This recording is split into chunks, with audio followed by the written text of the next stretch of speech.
the end game, man. Huh? I'm sorry, what? The end game. Humanity has been judged and we've been found wanting. Judged by who? They go by different names, right? You got world religion and mythology that's full of mentions of demons or spirit creatures. In 2018, horror has its fair share of highs and lows, but one film sparked immediate conversation almost overnight: Bird Box. It becomes a moment with memes, challenges, debates, and with that attention came controversy.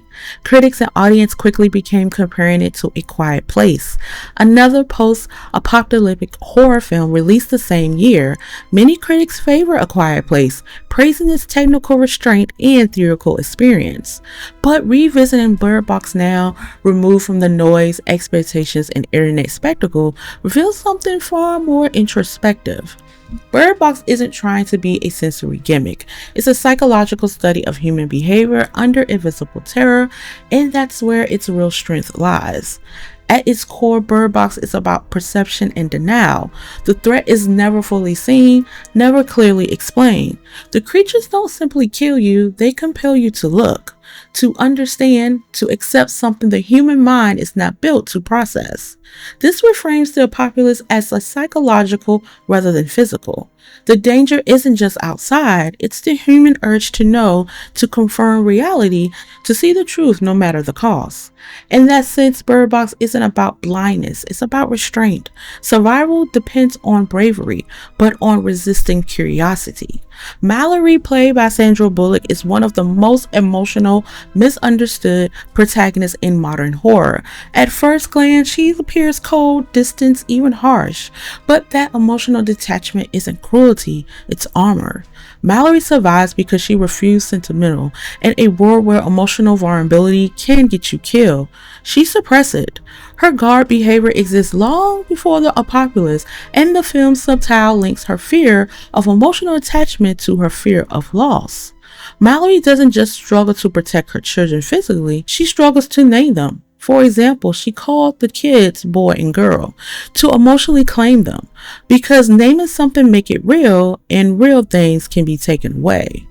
The tone of Bird Box reinforces emotional suppression. The film is muted, gray, restrained. There are no triumph or musical swells, no cathedral releases. Silence isn't used as a gimmick the way sound is in A Quiet Place. Instead, sounds become internal. The audience is locked inside Malorie's headspace, tense, closed off, constantly calculated. One of the most disturbing aspects of Bird Box is how differently people respond to a threat. Some resistant, others drawn to it. The people who are willing to look aren't portrayed as possessed monsters. They're believers. They describe what they see as beautiful, enlightening, even holy. This introduced one of the film's strongest symbolic ideas: the apocalypse as mass delusion. The creatures functions less like traditional monsters and more like an idea, one that fractures reality depending on how spectacle you are. Bird Box becomes a commentary on belief systems, phantasm, and the danger of surrounding critical thought in exchange for certainty.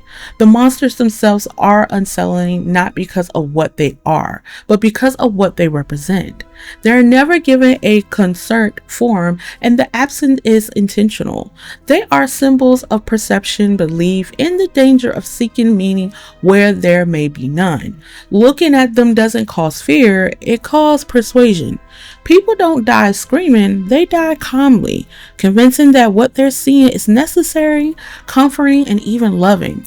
These entities represent truth without context, revelation without preparation.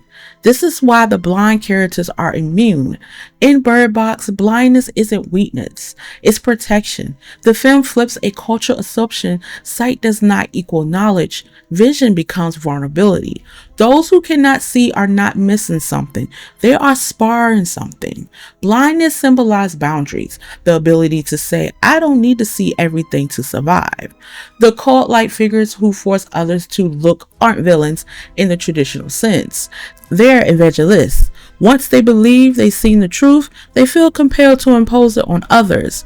The horror here isn't supernatural, it's an ideologic madness, and Bird Box isn't random, it's selective. The creatures don't create despair, they exploit grief, longing, guilt, and unresolved trauma.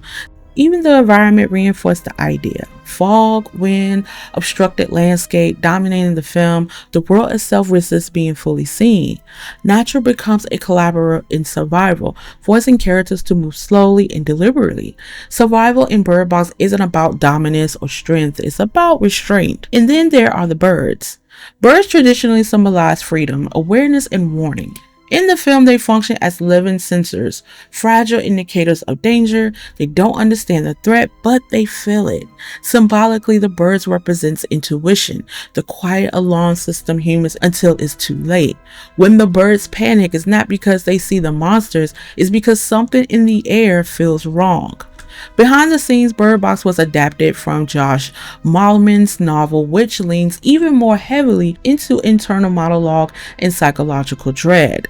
Director Susanne Bier chose to ground the film in performance rather than speculate, emphasize close-ups and restricted framing and emotional tension. Many creatures' designs were intentionally removed, reinforcing the idea that the true horror isn't what you see, is what your mind fills in. This frustrated some viewers, but it's also why the film lingers. The film doesn't end with the credits roll because it was never fully visualized. What ultimately makes Bird Box effective is that it isn't interested in heroism. There are no triumphant victories. Survival comes at a cost. Malorie's emotional numbness keeps her alive, but it isolates her. By the end of the film, her journey isn't about defeating the threat, it's about learning when it's safe to feel again. The final act isn't a victory over evil, it's a fragile act of trust. In retrospective, Bird Box may not be as technical precise as Quiet Place, but it aims for something different. It explores how fear reshapes behavior, how belief can be more dangerous than violence, and how survival sometimes requires emotional sacrifice. It's a horror film about restraint, denial, and the cost of looking too closely at things we're not meant to understand. Because what makes Bird Box terrifying isn't what it shows, it's what it's convinced you to see. I am Welcome to the Dark Side. Thank you so much for watching my channel, and until then, see you later.